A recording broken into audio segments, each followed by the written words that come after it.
पहले जब से आपसे लॉकडाउन से आपसे सुनते हैं हम, पहले हम निरंकारी मिशन से थे, लेकिन जैसे आपकी कथाएं सुन सुनकर मेरे मन में अब कहते हैं सनातनी की तरफ से ध्यान रहता है कि राम जी की पूजा हो, श्री कृष्ण जी की पूजा हो। लेकिन हमारी जो धर्मपत्नी है वो हम कहते हैं कि नहीं ये मार्ग ठीक है, वहाँ जो कहते हैं नामदान दिया जाता है, जो गुरु दक्षिणा दी जाती है, वहाँ और ही नाम दिए जाते हैं, ना राम के बारे में चर्चा होती है ना किसी बारे में चर्चा होती है। तो आप हमारी धर्मपत्नी को मार्गदर्शन दीजिएगा। कहाँ है पत्नी, बात कराओ। जी गुरुजी राधे राधे। जी बताइए। इनको शंका है लेकिन मेरे को कोई शंका नहीं है, क्योंकि निरंकार राम से अलग नहीं है। निरंकारी राम है, राम में हम हैं, हम में राम है। हम निरंकार में रहते हैं, तो फिर वो लोग राम की पूजा क्यों नहीं करते? नहीं, ऐसा कुछ नहीं है, ये इनका मन का विचार है, ऐसा कुछ नहीं। अच्छा, हर पद में राम है, राम को ही दिखाया जाता है, राम के बारे में ही जाना जाता है, ऐसा कुछ नहीं है। ठीक है, ये हमारे समझने के बाद जैसी दृष्टि वैसी सृष्टि। निरंकार का मतलब क्या हुआ? निरंकार, इसके निराकार हैं हम, जिस रूप में भी अपनी दृष्टि जैसी दृष्टि बनाएंगे वैसी सृष्टि। तो ईश्वर निराकार है। ईश्वर निराकार भी है, साकार भी है। साकार रूप में जरूरी नहीं हम सिर्फ मूर्ति में ही ईश्वर देखें। ईश्वर हमें देखने के लिए माता में भी जरूरी होता है, पिता में भी जरूरी होता है, सब में वही है। इसलिए साकार भी है, निराकार भी। निराकार रूप में हम हर वक्त हर क्षण उसे हर समय अपने आसपास महसूस कर सकते हैं। हम एक क्षण भी उससे दूर नहीं हैं। किससे? निराकार रूप में। तो ये निराकार है कौन? निराकार भी ये ईश्वर के, इसी परमात्मा का रूप है। जो साकार है वही निराकार है, जो निराकार है वही साकार है। ठीक है, तो वो निराकार जो आपके समीप है, आसपास है, वो है कौन? उसका नाम क्या है?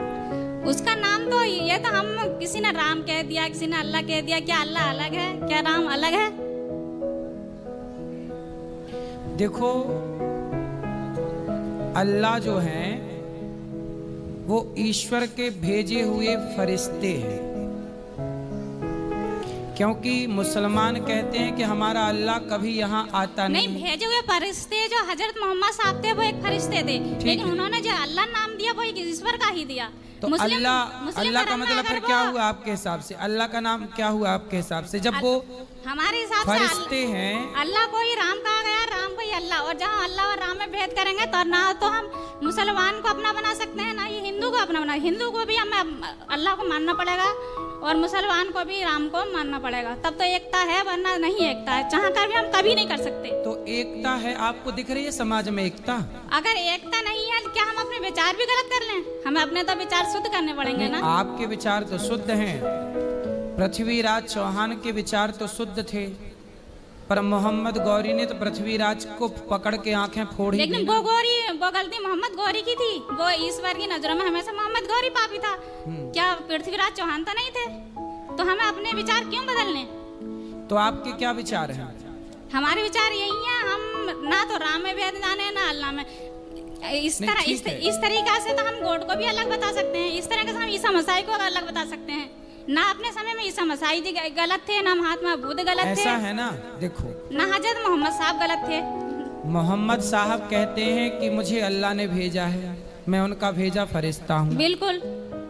और यीशु ने कहा कि मैं ईश्वर की संतान हूँ। केवल भगवान कृष्ण ने ही कहा कि मैं ही वह नारायण हूँ, मैं ही वह कृष्ण हूँ, मैं ही वह भगवान हूँ। तो सब भगवान के भेजे थे, पर भगवान आए क्या? भगवान तो सनातन संस्कृति में 24 अवतार लेकर के प्रकट हुए, राम, कृष्ण, नरसिंह, वामन। बाकी भगवान ने सबको भेजा है, स्वयं भगवान सबके पास नहीं आए। पर सनातन संस्कृति कहती है कि हमारा भगवान किसी को भेजता नहीं। जब भक्तों पर संकट आता है तो खुद भगवान अवतार लेते हैं। नहीं, भगवान में भेद करना मतलब नहीं, भेद तो नहीं करो, ठीक है, उनको ही भक्तों में भेद करना है। फिर आप ये बताओ, आप जिसको निराकार कहती हैं वो निराकार है कौन? आप बताइए। निराकारी राम है। ये हमारे सोचने के बाद हम इसको किस दृष्टि से देखना चाहते हैं। जैसी दृष्टि वैसी सृष्टि। अगर हम गलत दृष्टि से देखेंगे उसको नहीं, गलत कहाँ देख रहे हो आप? ये बताओ कि निराकार का कोई नाम रूप है कि नहीं? निराकार का नाम जो भी आप जिस सच्चे मन से जिस रूप में है इसको ध्यान सकते हैं, निरंकार तो निरंकार है, इसको राम कह लो, अल्लाह कह दो, इसको वो भाषा हमारी है, बस हमारी नियत साफ होना चाहिए, मन साफ। हमारी भक्ति कोई भी गलत नहीं है। इसका मतलब क्या मुसलमान की भक्ति गलत है, क्या ईसाई की भक्ति गलत है? नहीं, ना तो ईसा मसीह गलत थे, अगर उन्हें किसी ने गलत बताया हम जैसे ईसाई और मुसलमान की भक्ति गलत नहीं है। हम तो आपकी बात कर रहे हैं। आप मुसलमान हो कि ईसाई हो? हम कुछ भी नहीं है। कुछ भी नहीं है। सबसे बड़ा धर्म हमारा मानवता ही सबसे बड़ा धर्म है भाई। मानवता धर्म है आपका, तो जब मानव इंसान का जब जन्म हुआ ना तो वो हिंदू था ना मुस्लिम था, ये धर्म हमने बनाए। अच्छा ये बताओ, सुनो, तो जब भगवान के घर से पैदा होता है व्यक्ति तो वो हिंदू होता है कि मुसलमान? आप बताओ। वो कुछ नहीं होता, सिर्फ एक इंसान रूप धारण करके आता है। इंसान? तो फिर ये मुसलमान किसने बना दिए? ये तो जब हजरत मोहम्मद साहब आए तो उन्होंने जैसे संस्कृति अपनाई वैसे ही हम अपने अपने अनुसार बनाते चले गए धर्म को। तो क्या जरूरत थी इंसान को मुसलमान और हिंदू और ईसाई बनाने की? अब ये तो इंसानों को इंसान रहने देते ना। अब ये टाइम पे अब जैसे जैसे हमने भी अपना हिंदू धर्म बना लिया, मुसलमानों ने बना लिया, अब ये तो हमारे आपकी ही गलती है। लेकिन इस भाई हम लोगों ने बनाया नहीं, हम लोग तो जैसे ईश्वर ने भेजे थे वैसे ही आज भी हैं। सनातन का मतलब होता है सबसे पुराना, जब सबसे पुराना है तो मानव ईश्वर सबसे पुराना है, ये हाँ। सनातन है। ये जरूरी नहीं कि हिंदू ये मुसलमान। इसलिए भगवान के घर से तो सब सनातनी आते हैं, बाकी सब बनाए जाते हैं। सत्य को ही सनातन कहा गया है, ना कि सनातन को हमें किसी धर्म से जोड़ना है, किसी उससे जोड़ना है। नहीं देखो, धर्म को मानती हो कि नहीं? बिल्कुल, जो सत्य है वही। तो आपका धर्म क्या है? हमारा धर्म सत्य है, सत्य की सेवा करो, उसमें हर मानव में ईश्वर को देखो, तो वो गलत नहीं। तो आपका धर्म का नाम